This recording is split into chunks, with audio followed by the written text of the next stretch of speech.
Good evening, everyone. I'm going to call to order the January 12th, 2026 meeting of the Long Range Financial Planning Committee. So I'll now grant permission to Westwood Media Center to record the meeting. There's no one else, excuse me, there's no one else here to record, so I'll start with a roll call. Ellen Rawlings. Here. That's all I got. Here. You can just wait. Okay. Yeah. Mary Ellen Provolis. Yes, here. Maya Plotkin. Here. Eric Pelletier is not here. Nancy Hyde. Here. Rob Gotti. Here. Molly Fitzpatrick is not joining. Stephanie McManus. Here. Patrick Ahern. Present. Nora Loughlane. Here. Tim Provovar. Here. Limogene Baptiste. Here. And I, Nancy James, am here. So starting with the chair's update, given that we're sort of in organizational mode, there's not much of a chair's update. Just one clarifying point on the agenda that I have. I had sent out a link to the 5-year capital plan along with the debt, sort of debt overviews, just in the event that anyone has any questions, particularly on the debt overview piece. The other part of the chair's update is we're looking at doing some facilities tours. That sort of all depends on scheduling. I think DPW makes sense to do relatively early in the morning since they arrive so early. But considering FS1 and then doing a tour of Thurston as well. Probably sooner rather than later, but we'll work those into the agenda. So, or on the meeting calendar. So next up is the school building project update, and I just ask Maya to provide a brief overview. So at the December meeting of the school committee voted to move forward with a statement of interest to the MSBA for the Thurston School. Just a quick refresher, the school committee was basically focused on Thurston and Sheehan as a potential next project. We ran several community forums, virtual and in person. We had discussions at PTOs. We had residents writing in with their opinions to an email address, and we also conducted a town-wide survey that got about 1,550 responses. Overwhelmingly in the survey, 91% of the respondents said Thurston should be the project, which, for a whole host of reasons, which we articulated in the meeting, but include, first, Thurston is the school that has been actually having disruptions to learning. We've had to send kids home because of conditions at the school. Thurston also serves all members of the community as opposed to just one elementary school, which would serve just that catchment area. And of course, Thurston, also, like Sheehan, has facility issues and learning issues, and just by nature of the building being so old. So the school committee voted unanimously to submit a statement of interest to the MSBA. The district is currently working on that statement of interest. We will be presenting that, I think, in March to the select board. The select board does have to approve it before it goes out to the MSBA. It will be, and then just to give everyone a timeline of the project as a whole. So we submit the actual statement of interest to the MSBA in April of 2026, so this coming April. We expect to hear by December of 2026, so a little under a year. The next step, if we are accepted into the MSBA pipeline at that time, the next step would be we would be in what's called the eligibility phase, where from January through May, we would educate the town on why we feel there's a need to move forward with this project. We would have a little bit of a sense of what the MSBA would be willing to reimburse for a project. And, most importantly, we would give the community the chance to tour the school, see why we think we have the need, and also just in general ask questions about the statement of interest and the program itself. That would culminate in a vote at the May 2027 town meeting where we would ask the community to provide funds for a feasibility study and allow us to move into the feasibility phase. The study for Pine Hill was, we asked about 1.75 million. I think we spent just under that in the feasibility phase. So my guess is it would be somewhere around that scope of magnitude, maybe a little bit more given time has passed and costs have increased since then, but somewhere maybe in the 2 million mark area. So that would be a town-wide vote at the meeting in May 2027. Assuming that vote passes, we then move into feasibility. That's the phase where we look at everything, right? We look at every single possible configuration and option there is for a new building, and then we narrow that down to, we start with a big handful, and you narrow that down, and you narrow it down, and at the end of it, you have a very well-designed one project that the school building committee will recommend to the town. We anticipate that vote for the town where and again, this is prior to going out to bidding, that's the MSBA process. You do not go out to bid until you have the town vote.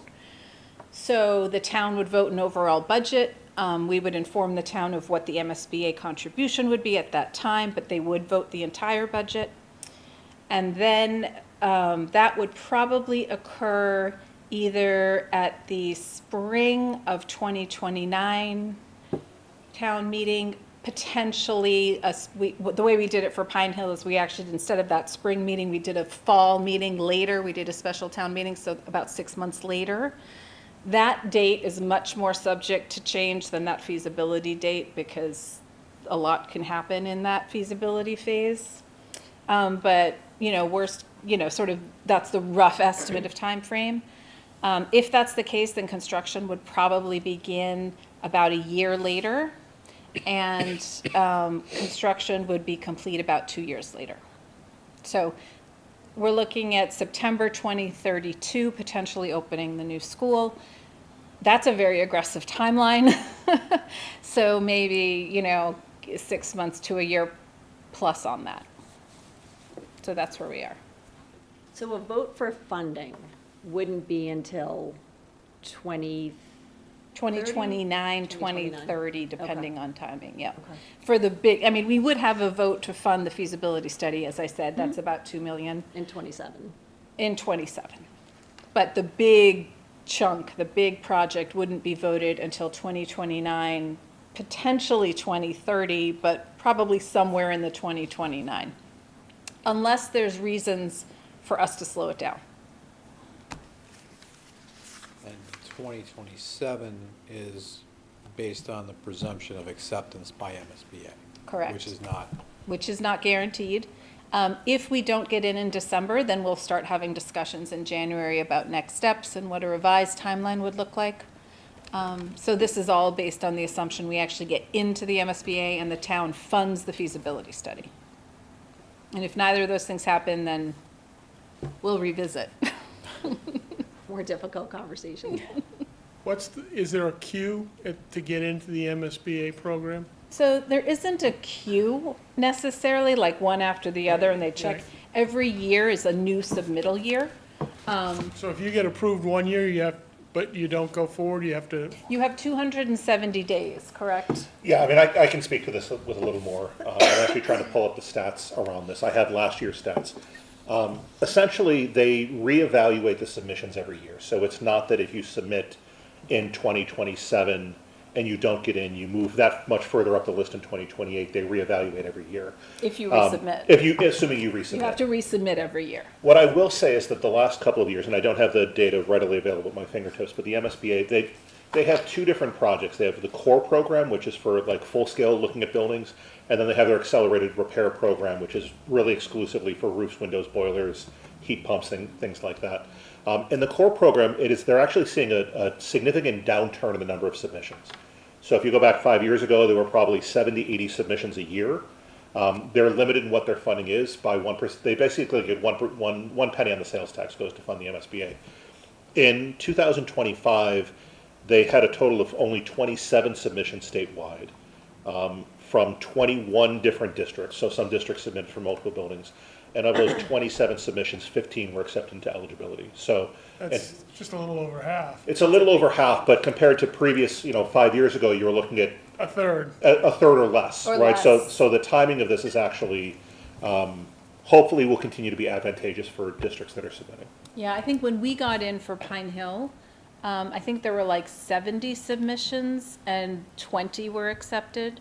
So it was a much more competitive environment then. So, Is the reduction in submissions based on the fact that towns are struggling money-wise? yeah, that towns are unable to fund these big projects. And so they're not even submitting for the reimbursement because they can't fund the project overall. Yeah, I mean, it's just to fill in the statistical piece, because I literally took a screenshot of a slideshow in a meeting a couple of months back. So 2024, they accepted 22 of 47. 2023, they accepted 19 of 63. If I go back to 2018, they only accepted 12 out of 70. So the percentages have this year, 15 out of 27 is a significantly better percentage. So I think the other thing is that there have been some really high dollar, particularly high school projects, that for a period of time, Lexington High School, Revere High School, I mean, those are projects that are north of $500 million. Is once those projects have actually gone through the we're not talking about I just want to be clear for anybody watching, we're not talking about a $500 million Thurston. Those are much bigger communities, and high schools are obviously much more expensive projects. But as some of those are rolling off the books in terms of construction funding, that is freeing up the ability to do different size projects than where they were for a period of time there. Yes. Oh, sorry. The chair should recognize you. Am I recognized? You're Thank you. recognized. What's the current range for reimbursement percentages? Do we know? So it depends on the district, because the ones that are more socioeconomically advantaged would receive less of a reimbursement. I think Tim's former district would have received a much higher percentage of reimbursement than Westwood did. I can tell you for Pine Hill, we ended up eventually with about 22%. We thought going into the bidding we'd get about 20%, but COVID and increase, and so we ended up getting additional grant funds. But, so we wound up with about net 22%. Okay, thank you. And I would anticipate that's where we would be. Our communities like ours typically see that. Thank you. Question, it sounds great that we have that clarity on that. As it relates to the elementary schools, is there a sense or thinking about, do we just push that off, we're gonna think about it, or is there actually kind of a view about what to do about them at this time, Particularly Sheehan. in particular? Yeah. So we would explore that a little bit more in feasibility. One of the proposed solutions that Doran Whittier had come up with in their study did solve for Sheehan. And the way it did that is that instead of building a new 6 through 8 middle school, they said, you could build a 5 through 8. And then you could take K through 4 from Sheehan, redistribute it among the rest of the elementary schools. And then at the middle school, you would have a 5, you could do a million things, but one thing you could do is you could have a 5 and 6 sort of upper elementary school, and then a 7, 8 middle school, and they would use shared facilities. That would solve for Sheehan because we could close Sheehan. Again, that is not something that we have even started to explore, but that's how the feasibility could potentially look at Sheehan, the other elementary schools, and factor that in. But the project itself will only be for Thurston. There's no opportunity to, build a new Thurston or renovate Thurston and renovate Sheehan with MSBA funds. That would be a separate project. Thank you.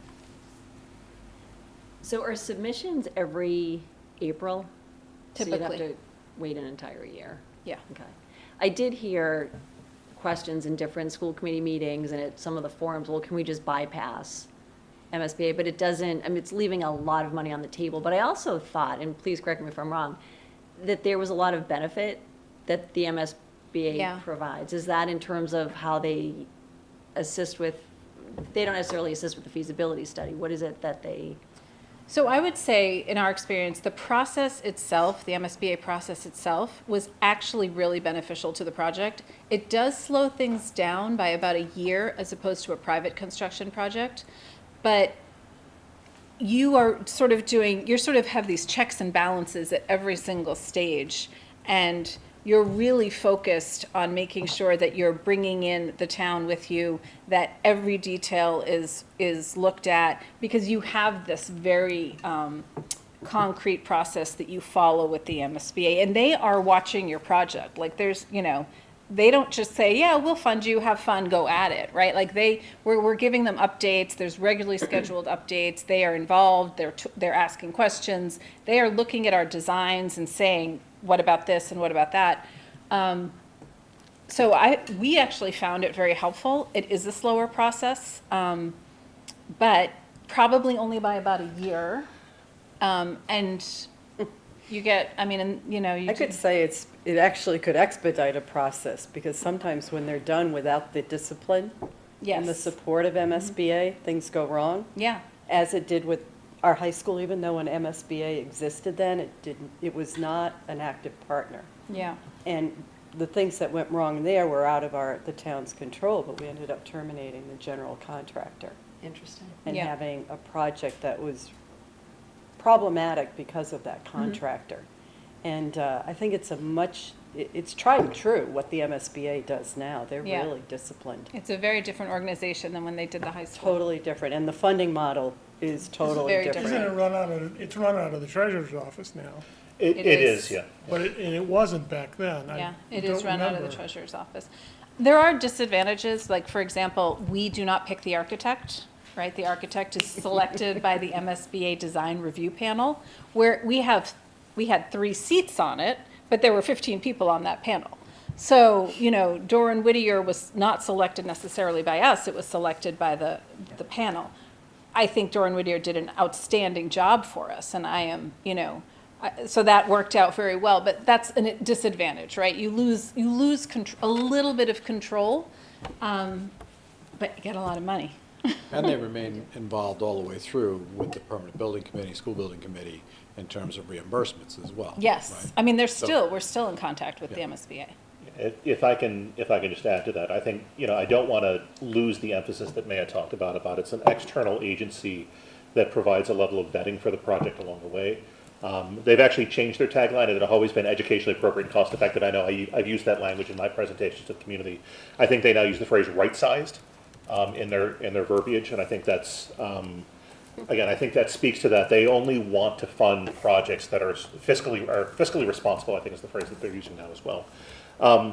And so there is that process. I think, Pat, to your point about the history, I don't know if people know the whole Newton North. I think that's what brought an end to the old SBA in around 2004, a project that had significant cost challenges. And so the MSBA reopened its doors out of the treasurer's office after that. I obviously only had a short version of experience with the MSBA here in Westwood with Pine Hill. Similarly, found them to be a fantastic partner in the former community I worked in. And I think, Rob, to your point about their continued involvement, one of the things that I love that they just started a couple of years ago is they are actually now doing post-occupancy reviews with districts. Because for the first X number of years they were open, they were kind of, when the project ended and the funding stream ended, they stopped. Now they want to go back and visit schools a year or two after they've been built to figure out operationally what works, what doesn't work. So as they partner with districts in the future, they're sort of pre-identifying some of those challenges to not repeat them in the future. So that, again, they continue to be a great partner. I would imagine, I'm sorry, Nancy. No, it's okay, go ahead. I would imagine, much like I think you'll get to when you do the FS1 update, when I was watching your meeting the other day, I heard Ford say, you know, you've looked at a number of fire stations around the Commonwealth, and their needs are very much the same. I would imagine the MSBA now has quite a library of buildings that they have been a part of, and you know, there probably is some real benefit in learning that could be accelerated when you're talking about the feasibility side of things, right? Absolutely. I mean, we found that even with Pine Hill, that they were giving us input about prior projects, and I think their data set just continues to increase. And having gone through COVID with multiple projects, you know, I think that was a learning lesson for everybody as well.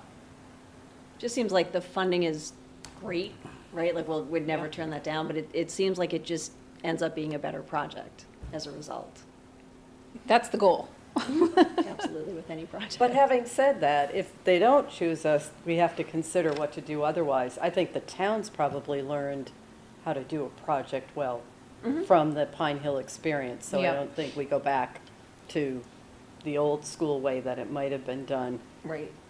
without a partnership with the current MSBA. But I don't want to set us up for thinking that's the only way to do it. Correct. Um, We can do There's it. a lot of structural training that I think the town learned through the last one that would benefit us.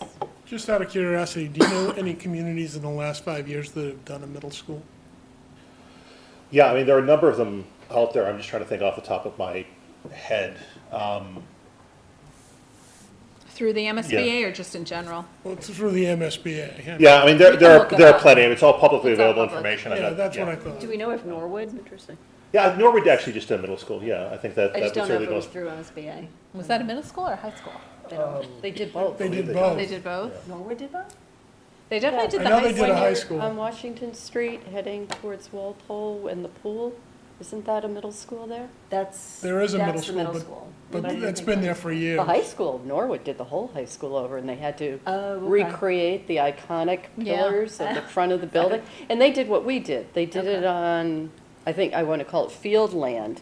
So it went behind the school, and then, yeah, Yeah. Good for them. go off Winter Street and head by it. But anyway, their buildings were pretty old, too. Yeah. We're all in the same boat.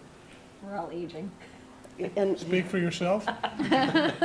but Yeah. 50, 60-year-old buildings that are, Yeah, just well, don't meet current educational There needs. was a flurry of Oh, school buildings in like the 50s, 60s? 60s, and 70s that are, Just, Yeah, I'm on the MSBA's website right now, just looking at their board meetings, in which they identify projects in various phases. If I look at,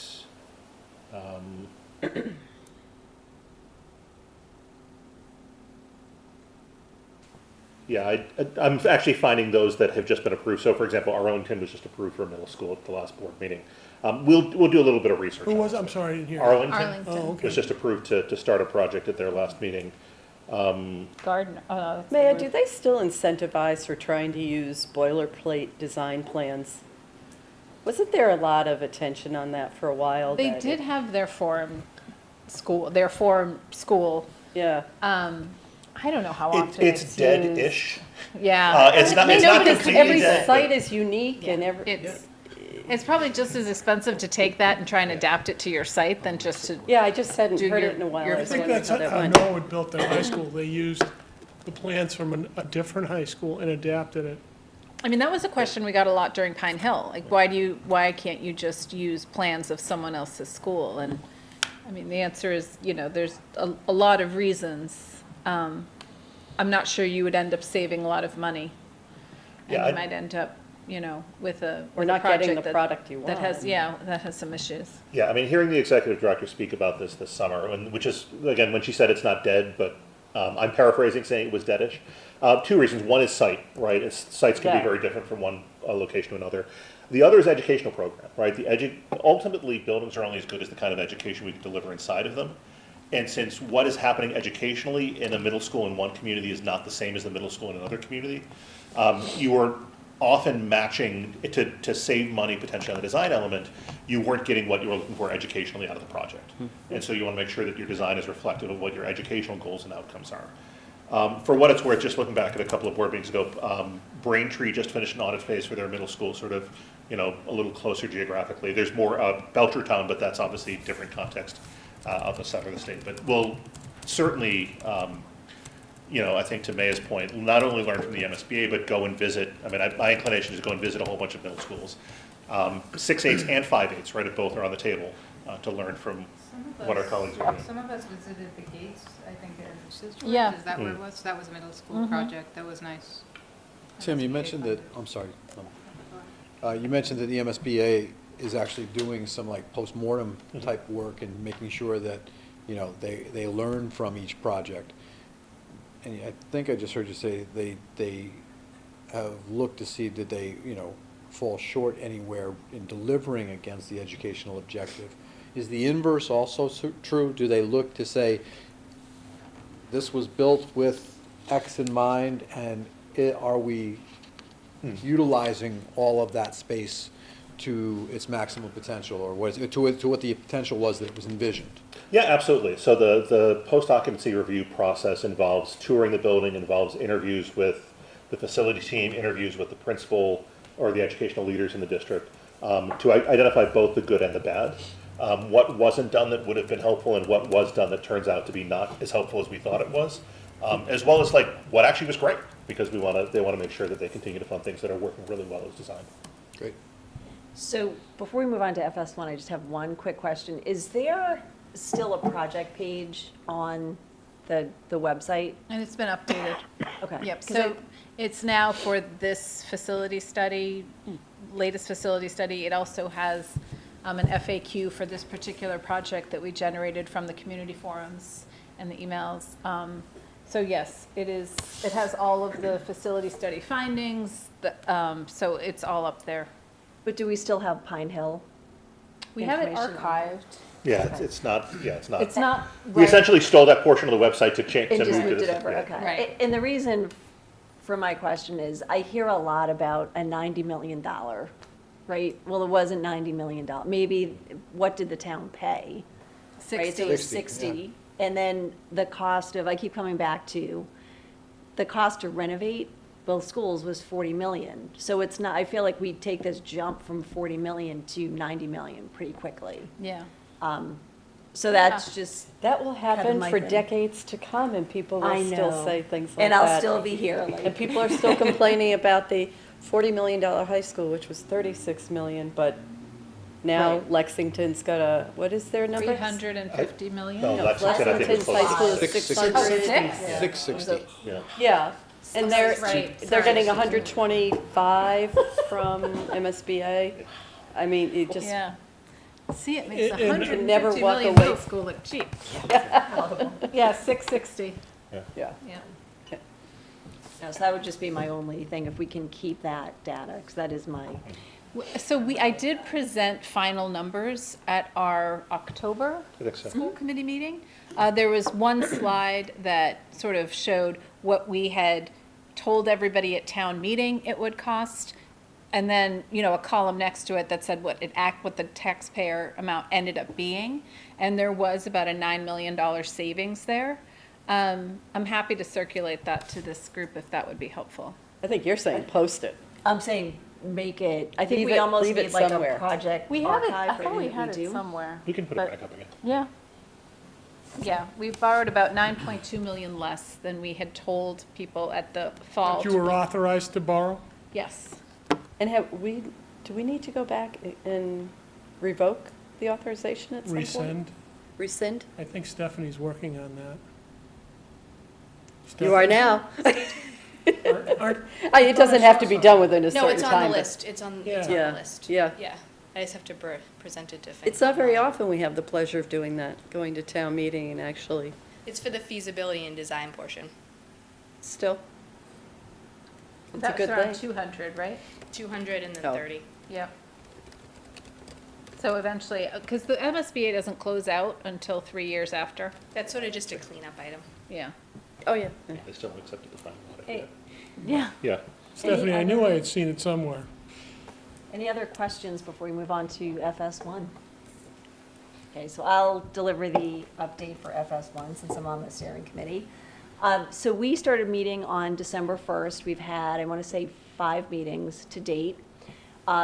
One of those meetings involved a tour of FS1 because a lot, some hadn't seen it. So it was interesting to see, A, the condition of the building, and then B, how the needs are not being met currently, right? So one thing that we're really focused on as a committee, and this was done the last time, but the programmatic needs, but then that twist of what are the programmatic needs, how is it handled currently, and then what's the delta? For example, record storage, that's a programmatic need. It's being met by a trailer in the parking lot, loaded with files. So We also took a tour of Needham's new fire station that was open, I want to say in 2020. So that was interesting to see, there was a noticeable lack of things on the floor, just because they don't, at FS1, there just isn't a place to store things. So that was a great facility. It was interesting, the whole way through, I kept asking, what would you do differently? Is there anything that you're missing? And they made comments like they didn't have enough lockers, or, they could use more storage space. You can probably never have enough. It was interesting, it really brought to light the decontamination zones, and the fact that you open up a door at FS1 and there's the kitchen, right? Like right near the engines, and their turnout gear is in the back again, right by the engines. So we've done a lot of talking again about programmatic needs. Colin McCarthy, Assistant Chief, delivered a really solid presentation on really who they are, right? Like what they do, the types of calls, because I think a lot of people think, oh, they just go to medical calls. They don't need an engine, and we don't really have any fires in Westwood. Well, I think, there were 3 in one weekend. So it's really just a huge education effort for the community to really help people understand what the programmatic needs are. We did, one of our meetings, we toured different town-owned sites to assess what potential possibilities are, because one option is a smaller design on the current site, but that won't meet, or potentially would not meet, the programmatic needs, because you'd be removing a bay and then you'd lose training space on top. That's still in consideration. Another option in consideration is Deerfield, assuming, and we have yet to figure out how you could get an engine out. Like, you could fit it down the driveway, but they do need to get onto High Street. So that's a challenge. The preferred option that the committee sort of agreed to pursue at our last meeting is the town-owned land behind Starbucks. So that involves taking of land by eminent domain, commercial property. So my understanding is those discussions are happening now. So what questions do you have? And so where you're gravitating towards ultimately for the long-term solution, that kind of helps to dictate what to do in the short term, right? Yes. Sort Yes, of because more if- emergency situation. Right, because the building is deteriorating, right, as we speak, the apparatus floor continues to degrade, so there's temporary supports holding it up at this point. Those supports will need to be extended, and they'll need to be extended sooner rather than later. So, is there a structure that we put in front of FS1 for the apparatus? There's a lot to figure out, and we're really focusing on the short-term solution in February. But to your point, if we look at the land behind Starbucks and that ends up working, and that ends up being the chosen site, hypothetically speaking, they could potentially stay at FS1 with improvements made, And not to complicate, but like, if Sheehan what got closed someday, would that be a potential site or not? Then I would say the need is so urgent that we couldn't wait.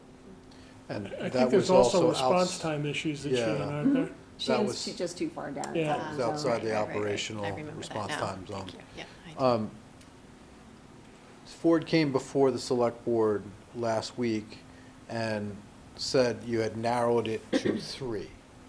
Yes, You have not further narrowed it since then? we have not. Okay. Just want to make sure that it's clear for anybody watching, listening at home, that a decision hasn't been made, nor has a full recommendation been made. No, not at this point, but we did have to go from the 8 options to narrow those down, and one of those options was to renovate the existing FS1. That would end up with a smaller station, and that, I think last go around it was 36 million, so just that one wouldn't make sense. So we tried to eliminate some of the options that just wouldn't make sense. So, but no decision has been made. Rob, am I right that it would be outside the scope of the FS1 working group if the Starbucks, the property behind Starbucks is pursued as the option, if it is?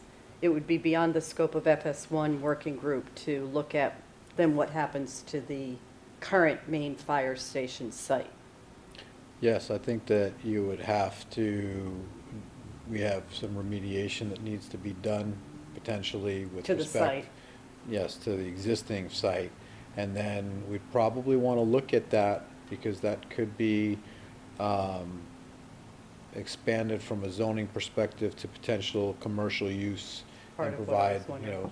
what we've been talking about here, a lot of opportunity in terms of Right. additional commercial growth. So that would be one possible use of that site if and when we get to it. I think the other thing that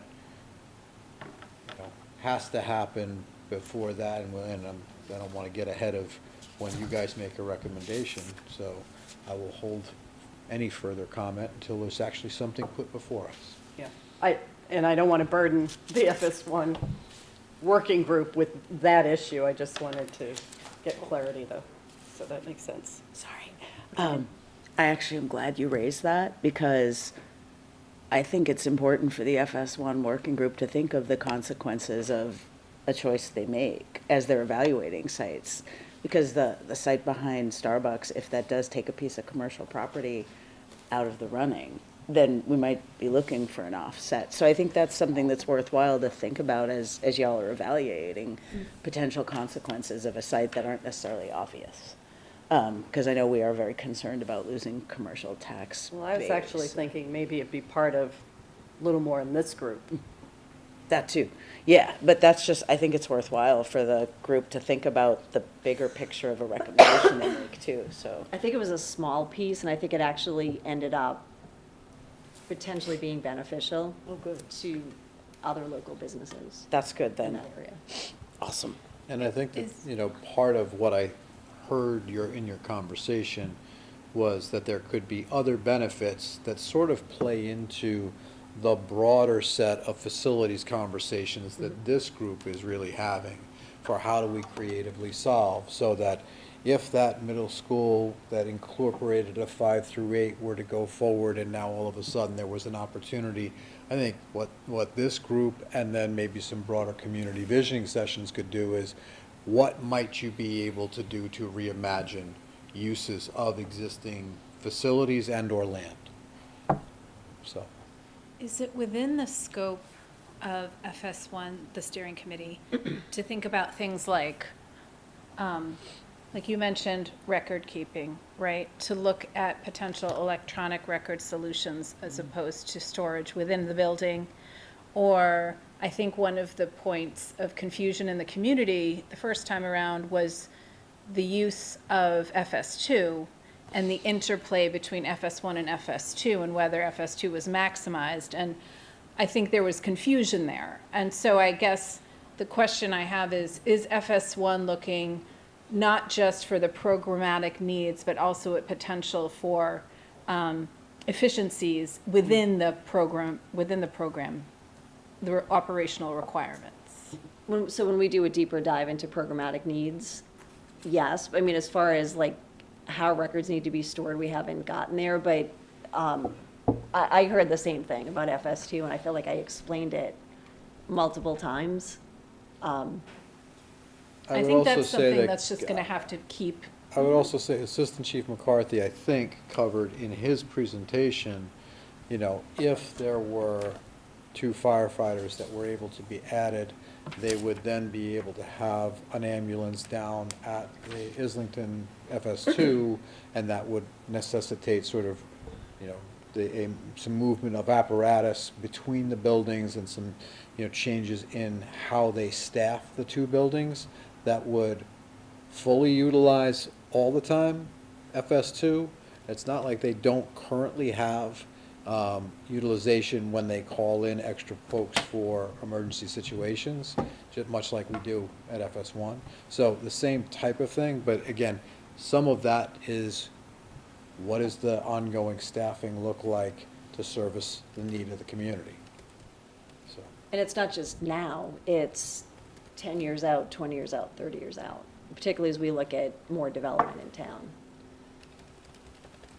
Yeah, along those lines, at our last meeting, the housing production plan was presented, and I thought there would be real benefit to that presentation being made here as well as to the FS1 group, because, you know, if you think about some of the things that we're talking about here, they could be impacted, or, you know, recommendations could be impacted as to, well, if all of a sudden some 40Y starter home zone were going to be zoned in a particular area, then that might weigh into, do we build FS1 larger here? Or is it something that, you know, we now have to revisit that conversation of a third station down in the, you know, University Ave area?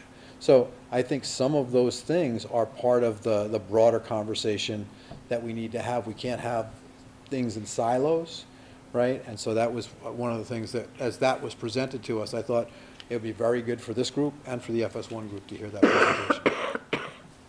Agreed. Yep. I guess I would just caution against trying to plan for too far out, Sure. right? I think, you know, saying we're planning for 30 years out or 20 years out can get a little sticky, because a lot of times you won't have the data to support that, or if you do have the data, it's not, you know, I think 10 years out makes sense, and anything after that is kind of conjecture. So that's the only thing I would say is I would caution against, or I don't want to tell you what to do. I would be a little bit hesitant to be planning for longer than 10 years or 15 years out. And I know we're trying to build a 50-year building, or a 75-year building, but I don't know. Those are Agreed. just I my think it thoughts. gets difficult when people say, well, there are 6 on duty. We know that we need another 2. Why do you need 10? You know, I have gone round and round about the number of dorm rooms. Yeah. Right, and the number of showers that are needed. And so that's why, And I think those all need to be answered, right? I mean, I know that they might not agree with the answers, but I think that those were the questions that were coming up repeatedly. So to have sort of one place where you can say, hey, look here, this explains it.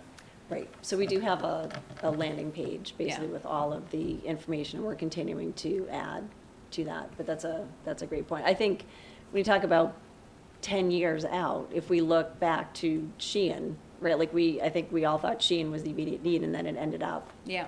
being Thurston. So I think that's where we need to be really mindful of things can change, right, from an overall Exactly. building perspective. So did I make it clear on the 3 options? I feel like I probably rushed through them. So the first is the current site, Starbucks, the land behind Starbucks being the preferred site, Which is town-owned. town-owned. The second is the Deerfield.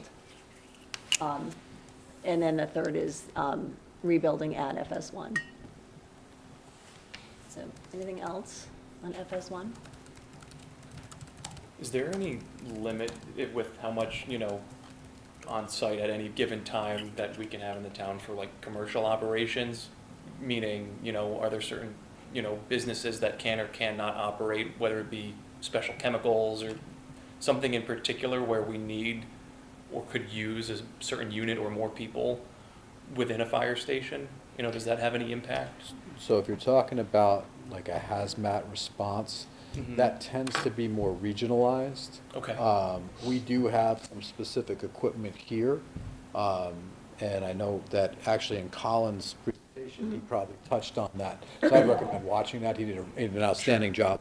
But hazmat response tends to be a sort of mutual aid and regionalized Okay. response. Okay. Anything else, FS1? Going. Going once, going twice. Okay, next up on the agenda. So we had sent a link to the FY capital budget plan, the 5-year plan, as well as the debt, so long-term capacity. Does anyone have any questions on that? I had maybe a comment or maybe some follow-on questions, but firstly, I thought the presentation was great, Stephanie, that you did on the CapEx, like, I think it was early December, late November. But I also found it super helpful to watch the operating presentation you did last week, because it really goes, I think, hand in hand. Because the debt service and how we use the reserves and accounts and even our financial policies, they all impact, you know, the ability to afford capital in the future. So for me at least, watching those two sort of side by side were really helpful, so thank you for that. But it did make me wonder about the financial policies. I know we shared them last time. I don't know if we plan to have a conversation around the financial policies, or if they plan to be updated. Like, is that in this committee's either purview to help with that, or at least to take a view, because how we keep or change the financial policies obviously is sort of a piece of the jigsaw puzzle. So that was my question really for the committee in terms of scope. So I think we have it on our agenda to take a look at the policies at an upcoming meeting, because I think we had committed to revisiting them every 3 years or so. And, you know, in my view, and I can't speak for my colleagues, but I think it would be helpful for if this group had a perspective on certain things, only because they originated out of here, right? Keeping in mind that the strength of those policies and the way they originated out of here directly play, and you've heard Stephanie talk about this at any number of budget updates, directly play into our overall bond rating, right? That too, So, of course, yes. So, you know, I think there would need to be healthy discussion around all of that as we revisit things. And my goal this cycle, really when I'm looking at the policies, when I talk about going to the board and updating them, it's meant to be for new things that have come up or new trends that might be going on. Focus this year will be, we passed at town meeting last May, the prudent investor law, if anyone remembers that, really exciting stuff. So it's sort of expanded where we can invest certain funds. Most communities around Massachusetts are doing it. So I need to update the investment policy section of the financial policies. That's sort of going to be my focus this year. I know from my perspective, I'd find it really useful to talk about sort of the origin of the policies and sort of are they still fit for purpose. But I'll just give you an example of one question I had just on the CapEx piece and whether or not I even got it right. But it, you know, the general account has about 15 million in it. I think that's the free cash amount. And I think in that capital presentation, about 5 million of that was going to be used for capital, if I've got that right. It's about And so 6, yep. Okay, Yep. great, thank you. So even there, I was like, okay, well, that's 10 left. Like, how, are there inputs to that free cash? Like, how, or are we just left with sort of 15 minus 6? Free cash So- isn't free cash. It sounds Free like- cash is a formula. But I guess, like, is it, will it grow because we're putting more investment returns in there? Or in fact, in 2 years, if you keep using 5 and 6, it actually depletes? No, That it's good. kind of question I had is just, yeah, I don't know if that's an easy answer, but. I'll try. I'll give it a minute, and then if I go longer than that, maybe I'll shut myself off. So each year we get certified in July by the Department of Revenue for what we have for free cash. It's basically, if you're in the private world, it's the retained earnings of a company. So it's a balance sheet formula, so it's everything, it's the starting balance from the previous year, any deficits we have, plus any overages in what we estimated for revenue coming in, basically general receipts. So, and then that rolls up to a number, we get it certified once a year, and we are able to use those funds at a town meeting. The last 3 years, the reason it is a little bit higher is because of investment returns. Rates have been really great. I don't see that continuing, unfortunately, into the future, but it's sort of where that cushion came in. It was probably 3 years ago that we saw a really high number for the first time in Westwood's history. And the 6 or 7 million a town meeting is higher than we normally probably would be using, but because it's a year where the certified free cash was at about 15 million, we feel comfortable doing that. Base capital is funded around $3 million a year about, and that's what we have used in the past with maybe some additional here and there. So that I feel comfortable because our free cash has been certified at probably 5, 6, maybe 7 million on normal years. Does that answer it at all?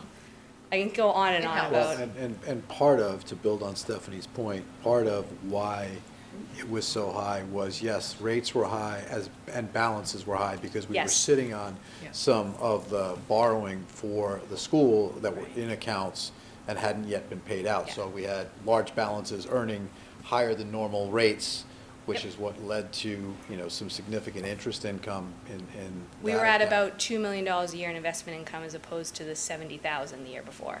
So it was huge increases in that, which built up the funds there. That's not going to continue into the future. It's something we evaluate every single year at town meeting. We go off of what we have certified, what we need to keep as a balance per our financial policies, and then we look at what we can kind of afford to fit in at town meeting. And so if we're taking a long-term view, that Yeah. is not representative of what we would likely. Continue think- having? Yeah, And- is the and- kind of thing why it's relevant. Yep. And, Yep. and our financial policies call for about 4% in reserve, so that is, roughly four of that, 4.5. So, there's not as much left as one might think on first Right. glance. Exactly, Yeah. yep. And they're not really meant for operating, right? Like Correct. operating. We use and I those for think- one-time expenses. I do, more so for capital, Mhm. right? So, yeah.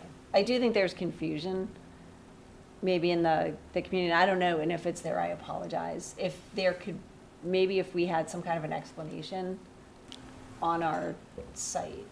I mean, I don't know if we have probably not appropriate on a long-range financial planning site, but, Yeah. like, just so that people could go and see, right? Like, I'll throw out ambulance receipts, that pays for, like, actual ambulances, right? Like, down Expenses road. within the ambulance, Right. yep. Mhm. Yeah.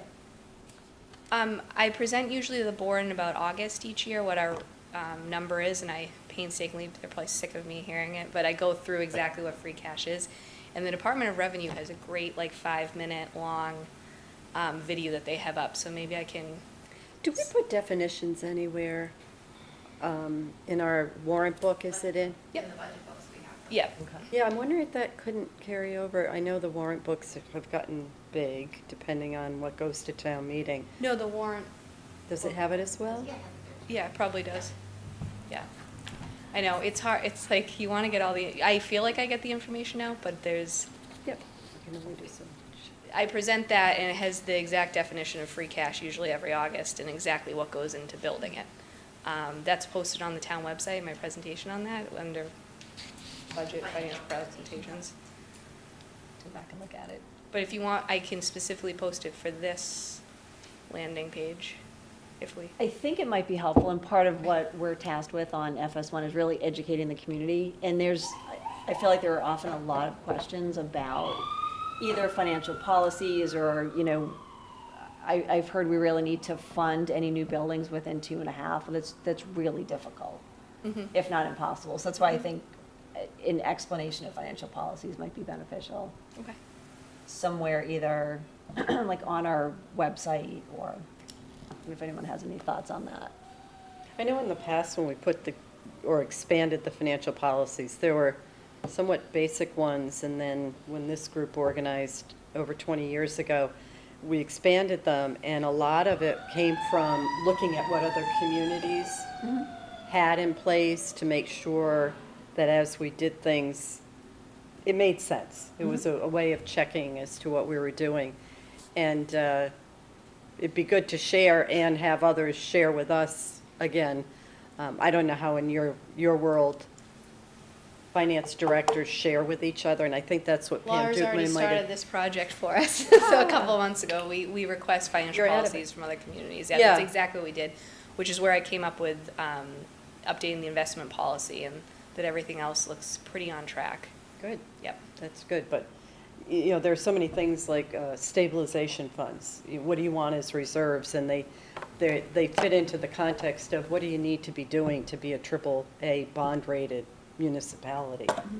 And that was a lot of the discipline, and then with time, we went from a AA to a AAA.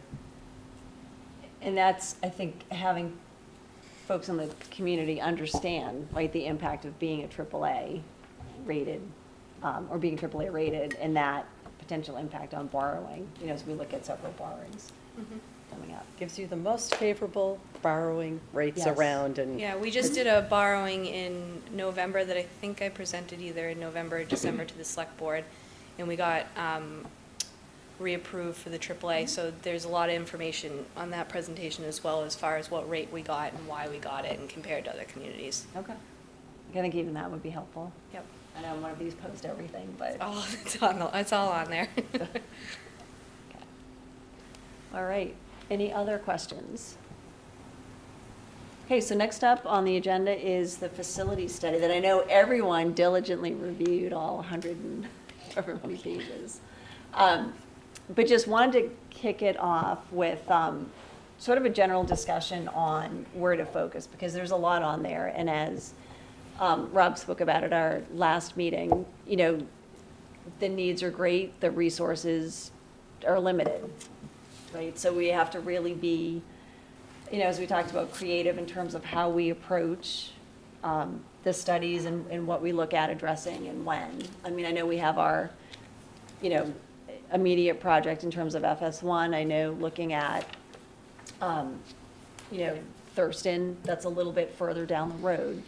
But there are other projects in there, right, that not, can we slot them in immediately? No, but as we look at FS1, we really need to look at it with the lens of, is there anything that we can combine? Right, like particularly as we're looking at that land behind Starbucks, or if we end up at Deerfield, you know, there's a lot of land, and I think we need to be really creative as a committee in terms of identifying any potential opportunities to combine, because that's one thing that we did here when looking at FS1, you know, how come we don't combine? Or how come, you know, why didn't we do a combined police and fire? And I'm sure that there's a reason for that, but, you know, there's a lot of answering of questions like that. So I think to the extent possible, I want to make sure that as a committee, we at least analyze all of those potential options. So, just looking at the number of reds and oranges on the facility study overview, I mean, DPW came up as some pretty significant needs.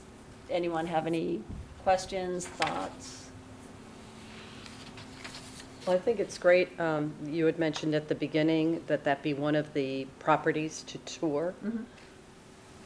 It's not as easily understood as to why, you know, the needs are what they are. I think it'd be great to see it firsthand and to see the deficiencies. That nothing like the seeing of what's going on versus the hearing of what's going on. And the DPW, because it's kind of a fractured site. It's got a little bit of a lot of things going Right. on. It's limited in the amount of land that's there, and you know, one of the things we see is they have an outpost behind the Islington Fire Station, and not behind, but along Everett Street. East East Street. I had the Can't E, believe I it. knew I was the Yeah, wrong there street. you go. The garage where the basketball court is and Morrison Field, and that's now, well, has been for a while, but very much a DPW-used facility. So they're disjointed, but maybe they need to be. And I know there was some discussion at the Starbucks site. Could that become a helpful property to also do something for DPW? So I think we have to wrap our heads around the scope of their work, and given the equipment that they have and the staffing they have, what is it they need, and really come to terms with it. So Right. And it's similar, an important one. I think similar to FS1, you know, I keep coming back to programmatic needs, and then where are they falling short? Yeah. So one of the things that I think would be most helpful if you do take a tour of DPW facilities is to look at the topography there. It's clearly not, we didn't pick that site out because of the way it's set up. I mean, it's kind of evolved up there. And it would not be your first choice for a DPW area. Sounds just like FS1. Well, Like to we some have degree. Topography challenges in town. And like FS1, like the equipment that the fire department has, you want to house it properly to prolong the lifespan of the equipment. Because it's expensive. It's very expensive, and that's an issue that the DPW has, is protecting the equipment. I know under the leadership we have, and leadership prior to Todd being in charge, high priority to invest in the equipment and take care of it. And we're falling short of the housing of the equipment. So that will come out on a tour as well, Agreed. no doubt. Yeah, I think that the thing that is going to be the biggest challenge for us as a group is when you take these tours, you're going to see things that probably concern you to a level of, this is actually an urgent need. And we have several of those, right? And our challenge is going to be, how do we twist this Rubik's Cube in such a way because of the challenge that we have on our ability to afford everything. And that's why when you look at this, one of the examples is, well, if you were to have the Deerfield come in and be part of, under the care, custody, and control of the select board, which I know is the intent, you could, in theory, sort of make some changes there and move the folks that are currently at Carby Street, Nora's team, over to, Deerfield or some other configuration of space over that way, and then have DPW and get rid of this 70-year-old building that is in just awful repair. And, the hard part is oftentimes people think of DPW and say, well, what do they need a building for? They're always out on the road, right? And when we're doing, there's daily meetings, there is, it's where they sleep when they're doing 24-hour shifts during snowstorms and ice storms and things like that. So, as we start to tour some of these things, it's helpful for us, but I think it would be helpful for other people to see what the condition of those buildings are, because, a DPW type building like that is an easy one because everybody thinks they're on the road all the time to put in much, much later in the queue. And eventually something that might be important sooner or later becomes urgent because it starts to really fail. And I know that's the challenge that we've got with, what do we have, 17 total buildings in town, maybe it's 19, but I know that half of them are older than everybody around this building, around this table. Everybody. So I think that's one of the things that we need to start to dial in on is, how are we going to try to eat this elephant, right? What do we do with this information, and then how do we try to approach a sequencing recommendation to the community to say, this is what a plan could look like with as much flexibility to be able to address things as if there's an urgent need that has to be addressed, or if some new funding source becomes available, that could change the recommendation and sort of the slotting. But I think that's what we really need to try to get done. Right. Within a relatively short time frame. I mean, we need to be thoughtful about it, but, there's a number of moving parts at the same time, right? As we look at the possibility of having Sheehan, right, like as a site down the road. And then again, the Deerfield option. But I think right now, from a priority standpoint, we really need to go and take a look and really take a deep dive into the higher need buildings. We should actually tour FS1 for anyone who hasn't seen it, so that we're all on the same page. I mean, we can look at pictures, and that's really what did it for me when I saw, pictures of FS1, I think it was August of '23, and then went to see it. And when you see it in person, it's pretty shocking, so. And I think what's important to try to balance here is that this group is charged with a long-term view. And so at times there are going to be things mentioned as possibility that are wholly dependent on other things, right? So you just mentioned Sheehan because these guys mentioned it earlier as a possibility. And so whether there haven't been any firm decisions made, right? And there is no money committed, but those are the types of things, as we explore the art of the possible, that we have to have the ability to talk about in order to be able to have creative problem solving here. So I just want to, from a the standpoint of the culture in this room, we need to be able to have conversations that explore possibility. Right. I think that's, Rob, where you mentioned the blue sky thinking, just, it's all sort of moving parts, but, you know, kind of having those guidelines or those guardrails as we think about it. So any other thoughts on how to tackle this? I mean, just for me, just a commentary, the blue sky thinking is great. It might to some ears sound like, oh, like, why do we need to do blue sky thinking? Because we've got so many pressing things in front of us. But it is really important, and because I can think of two reasons. One is that, you know, in the 5-year capital plan, for instance, there's a lot of sort of roofs and HVAC systems and things that, like if you were going to do something different with that building in need, you perhaps wouldn't be spending the money on the roof or the HVAC. So it does actually impact potentially nearer term decisions on things like in the 5-year capital plan. But obviously the other thing it impacts is if we're going to do something on a new site, Shein or Starbucks, there's opportunity there. If you're not sort of ready with the thinking, Right. you can't slot it in. And so in any event, supportive of your approach.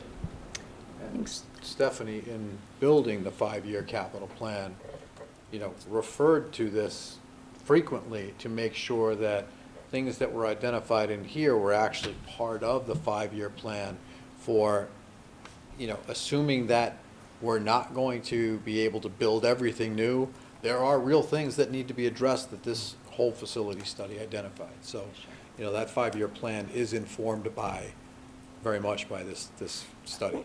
Well, I think the schools committee did this with the Thurston. You had pressing needs there for maintenance, just to keep the current building working for what could be a 7-8 year period. You can't just completely defer maintenance because you can't. I mean, Yeah, I mean, I think what might be helpful is, you know, because if we're talking about Carby Street, or we're talking about the next project, or whatever it's gonna be, that's what, 10 years out from now, 12 years out? I think what might be helpful, if we can, is to kind of take the facility study and distill it to a timeline, right? And we can say, okay, these are the things we know. These are the things that we anticipate. We anticipate FS1 on X date, and I don't know if you guys have a timeline, but X date. We anticipate Thurston on Y date. And then, you know, we have Carby, and that might need a new roof in X years, or might, you know, so we kind of, I think what people really want us to do is look at everything and say, what are these future events that are going to be coming down the road? And we can't say 10 years from now, we will definitely be renovating Carby, or 15 years will, you know, we can't say any of that, but we can at least kind of lay it out so that we have some sense of where everything's falling. We can look at the schools, like, will Martha Jones need a new roof? You know, well, these kinds of things. Yeah, just recognizing that the further out you go on that time horizon, the greater the cone of uncertainty gets. Correct. And we might not even have to The go buildings out may that speak long. and say, I want to cut the line because something Right. catastrophic And we happens. might not even have to go down the line, but at least put what we know on, right? What we're talking about, these real projects we're talking about, and then have everything else kind of like, these are the other things out there, these are things that are short-term needs, and eventually, you know, and so if we see 10 years from now, Carby Street needs a $10 million overhaul, okay, maybe that will bump it ahead for now until Yeah, we and get closer. realistically, the window for these studies was really only 10 years, I mean, because and that's that was about my as, earlier point. You that's can about really as far only- out as they were comfortable Right. making any projections on things. Right. So, yes, we need to have a horizon looks well beyond, because the other piece we're gonna ultimately have to do is overlay what our debt capacity is, and I know that's part of the, you know, something coming up, but that will then probably shine a brighter light even on why commercial growth is going to be so important Right. if we're gonna get any of this done. Absolutely. So speaking of commercial growth, anything else before we move on to economic opportunities?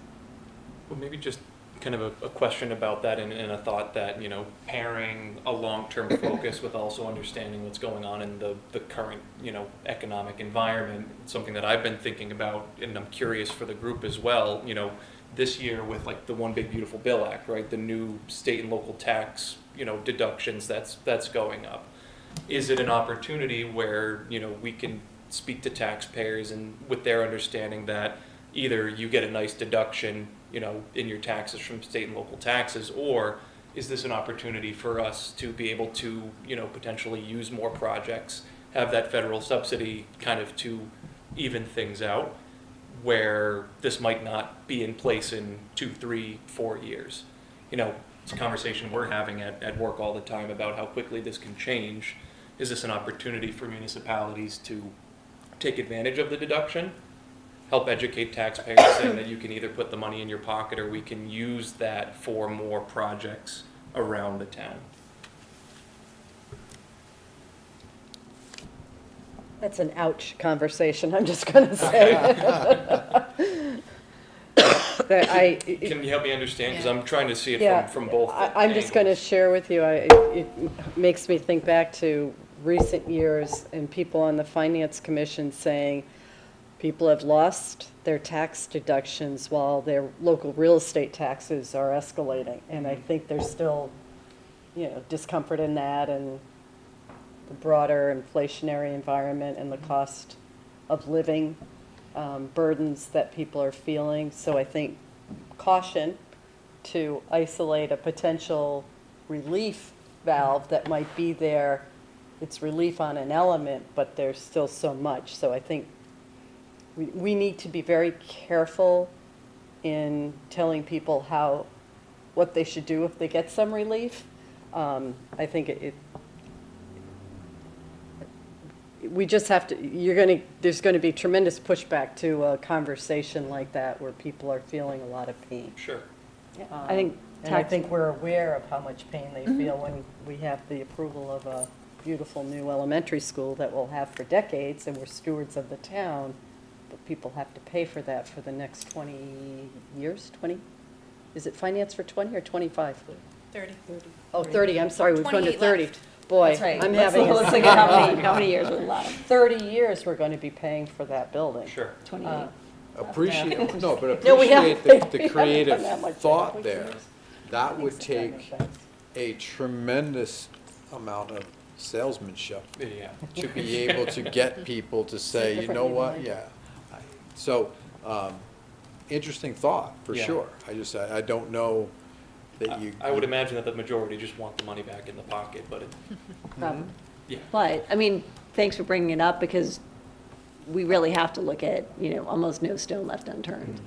True. Okay, Segue? yes, please, thank you. If we had easy answers, Right. we wouldn't need to have the next discussion. So the reason I'm speaking to economic development and commercial properties is that Nora and I are working together to, for starters, help educate everybody in this committee as to what it is that represents the commercial properties that exist presently in town. And Nora maintains a database, and and she's working on populating it to indicate for each commercial property we have in town, what is its zoning.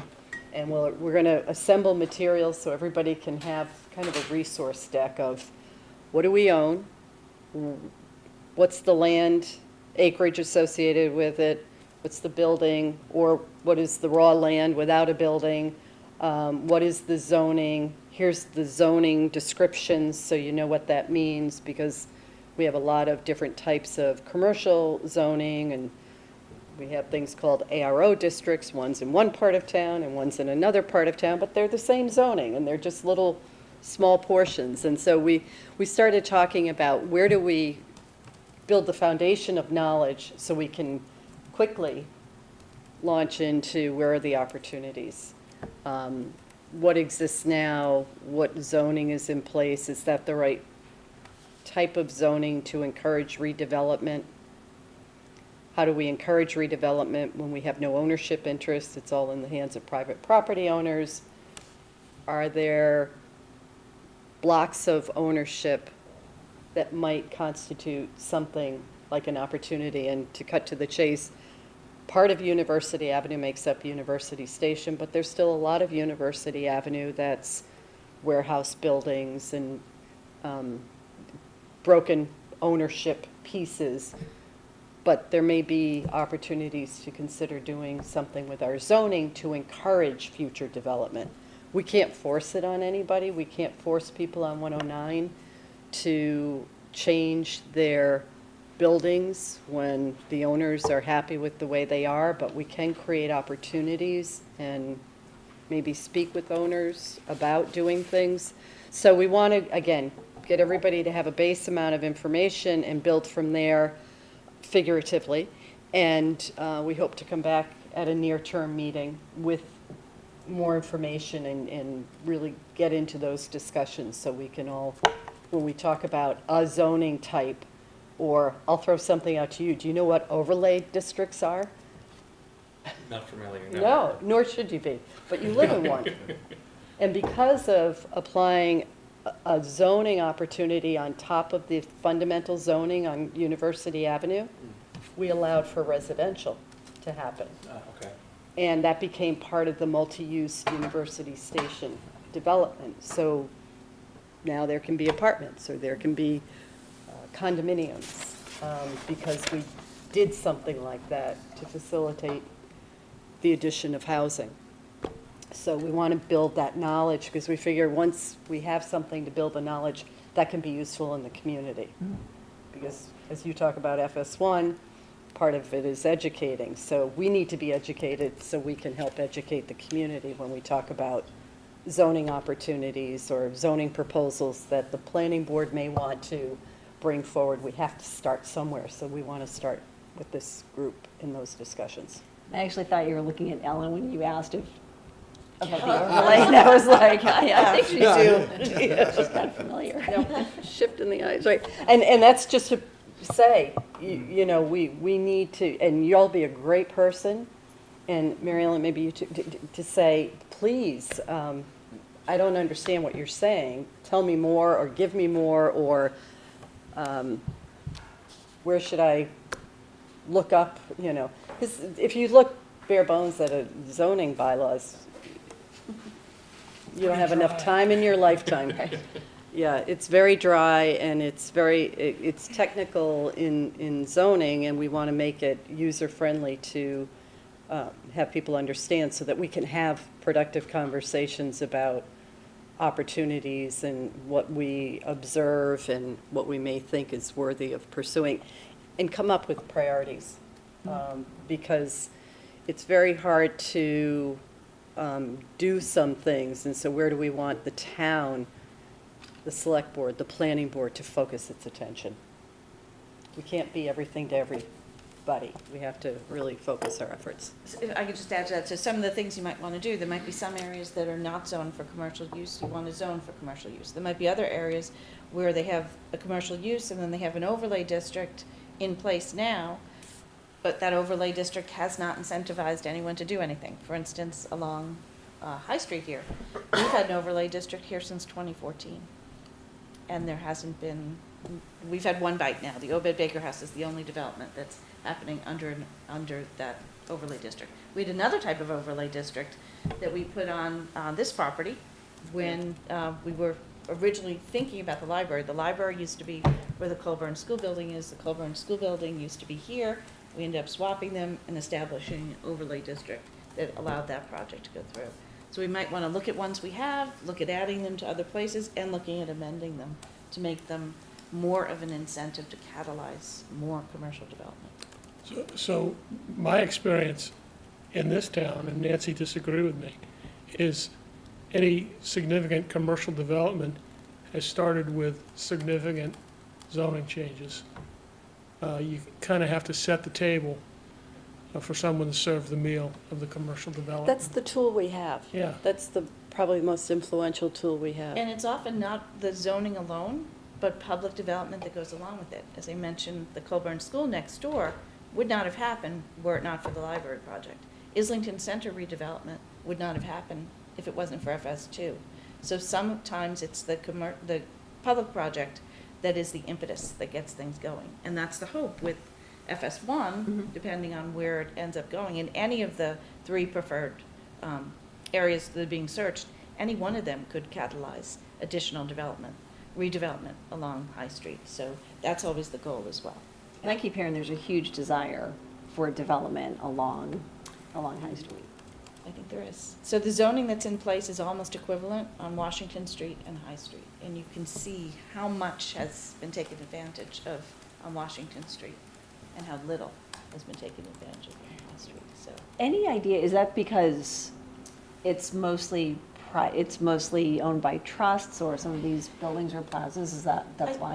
Yeah, it's private ownership and essentially annuity programs where families get monthly, or however they distribute the income, the net income, and they're happy. And timing, that's a lot of it. So in Islington, there were 2 large property owners, and they were both ready to move on. We don't have that here yet. Little backstory, when, for Islington, there was a family that owned properties, and they were in pretty poor condition, and the patriarch passed away, and the family made decisions. And when we go into the early 2000s, and properties were being bought up by a developer and investment partner along University Avenue, from Amtrak to Lifetime Fitness, and they were, again, pieces of ownership all along the way. A critical piece to catalyze that development is that there was a family that owned right where you come off 128 to the exit to go to Amtrak or go right on University Avenue. There was a farm property owned by a family. The patriarch was in his later years, he was in his 90s, and they were making a decision to divest ownership of the property so he could plan for his estate with his family, his wife, and his children. And that coincided with the other purchasing taking place so that there could be this gateway onto University Avenue. So conditions need to be right, but you have to set the table to help facilitate. You need both. We need to be ready when property owners are ready to sell or redevelop their properties. So we have to have the best. And it becomes a chicken and egg discussion. I mean, sometimes you can set the table and no one's ready to do it. Other times, people are ready to do it, and you have to set the table for it to happen. So it's kind of a delicate balance. And I gotta tell you, no one knows our zoning laws better than Nora. I mean, she has them memorized almost at a catechism level. The test will be if we ask her what's on a page number. I don't think I could do that. Well, I Okay, bet but you can close. in certain But things. close. But I think having that presentation and sort of that base level understanding will be really, really helpful for this group, because the other piece is, this doesn't happen overnight. And so as we're talking about 10, 15, 20-year horizons for this whole facilities discussion, creating the conditions that allow for the economic growth on the commercial side especially is going to be, what allows us to get many of these things done. You mentioned earlier, Nancy, that you had Nancy James, that. Yeah, you two can't get- sit next to each other, That's so right. confused. I can't tell where your eyes are That's going right. either, just like people thought I was looking at Ellen, sorry. So Nancy James, earlier, you said that you had heard from people that, any new buildings need to be built within Prop 2.5. And while the FS2 and police station were able to be done from a debt service level within Prop 2.5, it was because of the tremendous commercial growth and additional tax growth from University Station that allowed that to even be a possibility. So absent a significant commercial growth, none of these things that we're talking about are going to happen within a Prop 2.5 debt service. Plus, construction costs have really gone up significantly. Crazy. And continue to do so. And which is continue to very do nice. so.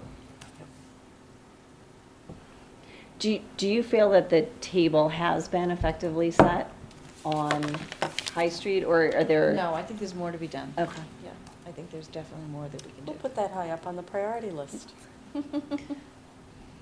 I think that's gonna Yes, we take can some do. conversation, because there's still disbelief on the 109 side of town that it could ever happen, like what happened over in Islington. I hear that all the time. Oh, apartments would never be allowed here. I'm like, well, they already are.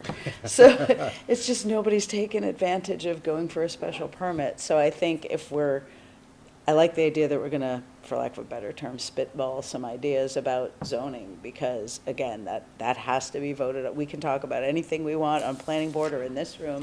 It needs, most zoning changes have to pass a 2/3 threshold at town meeting, and that is a high bar. It's harder than Everything it but the sounds. MBTA communities. Exactly, and it sounds easy, but it's not. And anything that involves changing zoning, and particularly allowing for either multifamily housing or commercial development anywhere near people's neighborhoods, always involves a great deal of conversation. And I think that's one of the things that this group actually can help create a much greater understanding. You guys, you know, at your meetings are oftentimes really, really deep in the weeds and reviewing projects and things like that.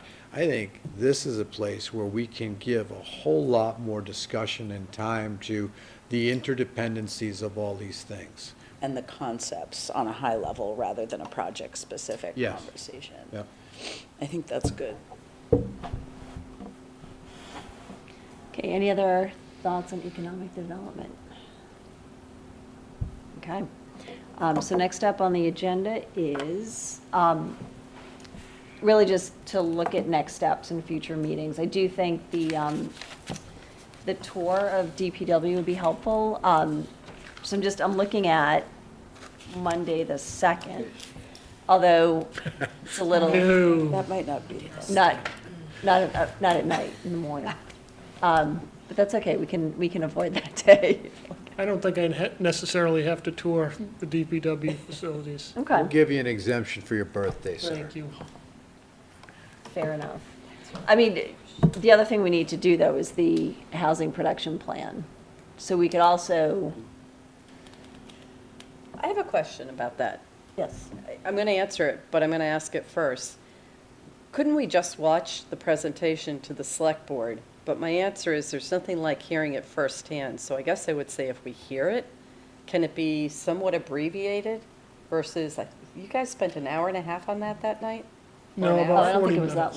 long. Oh, I think No, it Amanda was- could provide you a different presentation. It would be Great. helpful if everyone could watch the one, that it was presented first to the planning board, then to the select board, then again to the planning board with some, more context. And I think Amanda could do a completely different presentation here, focusing in on the aspects of it that are pertinent to this committee. What would be different, thank do you. think? That's a better answer than I. I thought it was a great presentation the other night. I watched it and I thought, it's so interesting. And then you said, hey, you should come to this committee. But what do you think would be different? Like, Well, I think there are some of the, there's some parts of the plan that you can simply read and you won't have any questions on, and it just gets your knowledge about what's going on with housing. A lot of it reads like a study of housing all in America, not necessarily specific There to is Westwood. Then it has data that you want to look into. But I think Amanda could give you a presentation that draws down on what would affect the planning of the community. That's, not just, I can't think of an example right now. I don't know, I Ellen, thought- if anything comes to your mind. The number of residents over 60, Mm-hmm. I mean, that was pretty eye-opening. I was deeply hurt by that.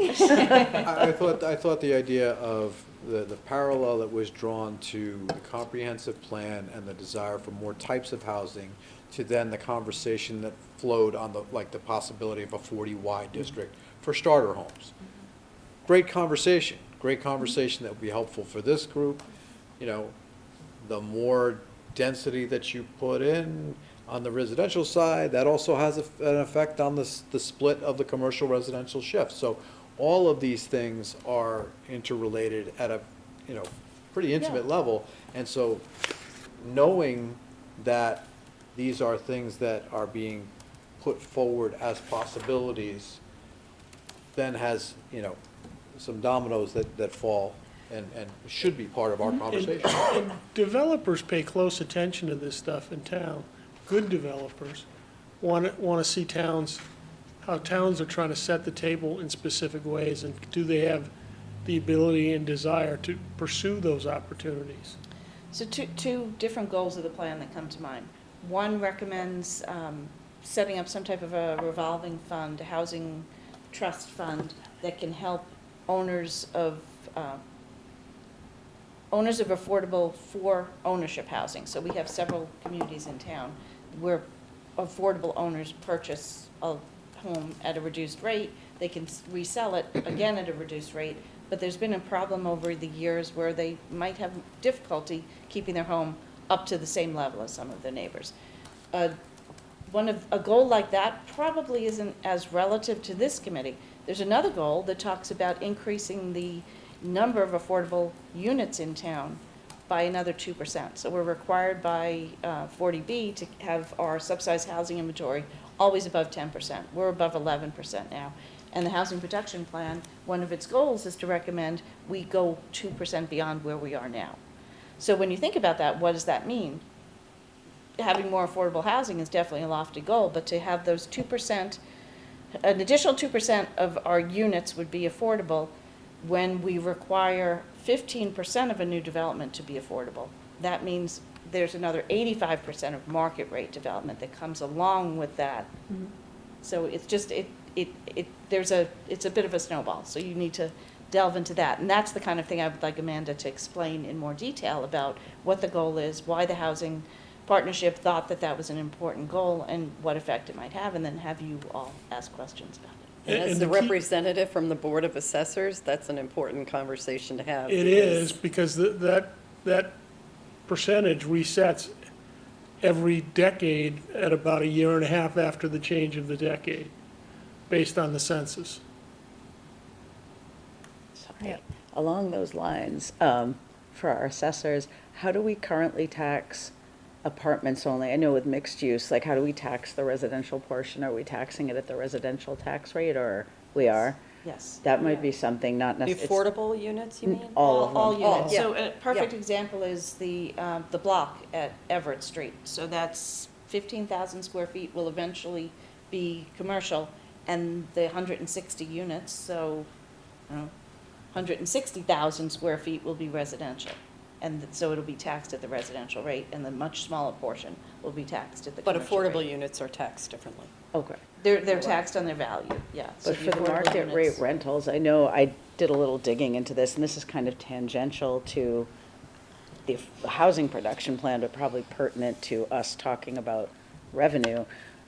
There are ways, I know other towns, that you can tax some residential rentals as more of a business, because it is a business for the person who actually owns it.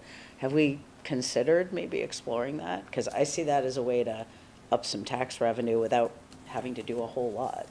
But I may be oversimplifying. So, yeah, it. I'll defer to Stephanie on that. I know we looked at it at University Station, and it wasn't even just the apartments or the condos, it was the assisted living. We could not even tax the assisted living, which is clearly a business. Right. That is taxed as residential.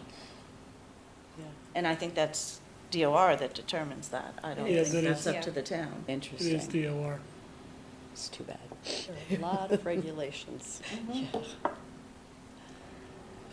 So we didn't come up with a date for a DPW tour. Well, I think the second one was voted down.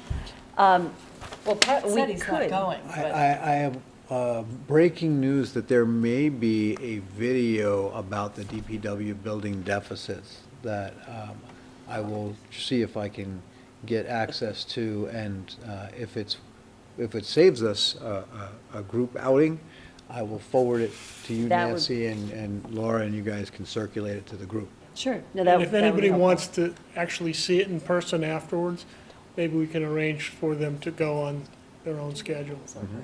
They are, they're good. Yeah, because I'm there every day and happy to lead a tour if anyone wants to see it. So. I'm not there every day, and I am not happy to leave a tour. I think having Todd around too, or Yes, Brendan, absolutely. Todd and Brendan, or you know, Jimmy. beyond, yeah, Jimmy. or Jimmy, Yeah, yeah.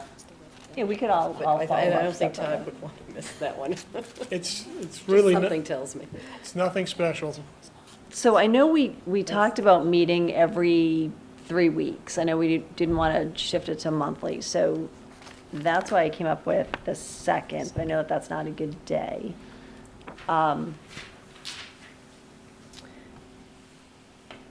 Could we meet in the morning?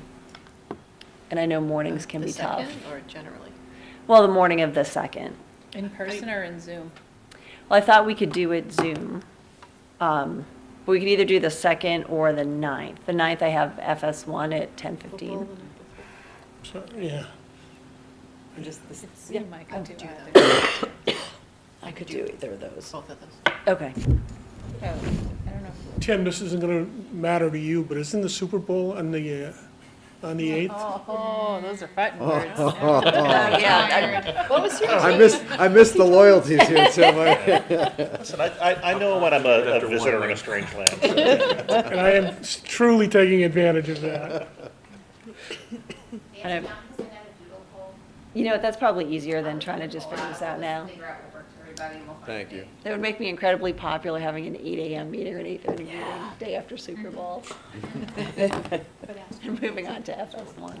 Just going back to Ellen's point, I just did a very quick Google search, so qualifying it by that.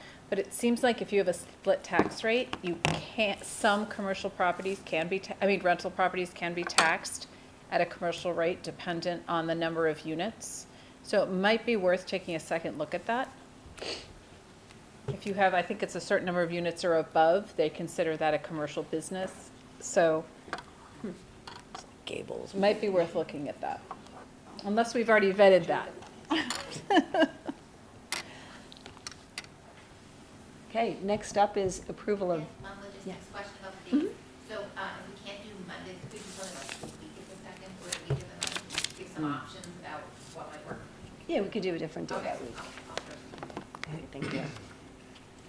Okay, so next up is approval of minutes from our December 1st meeting. Has everyone had an opportunity to review? Okay. Any questions, changes? I'll entertain a motion to approve. So moved. Second. All in favor? Aye. And I love that we're not on Zoom, we can just You can just, just do a general. Okay, so thank you for that. Oh, is anyone opposed? Yeah, just ask. I'm sorry? Just always ask, Oh, just in case somebody was quiet and. no one opposed? Any abstentions? He's going through everything. yeah. Any abstentions? No. Okay. Okay, minutes are approved, and I will also entertain a motion to adjourn. Oh, move that. Second.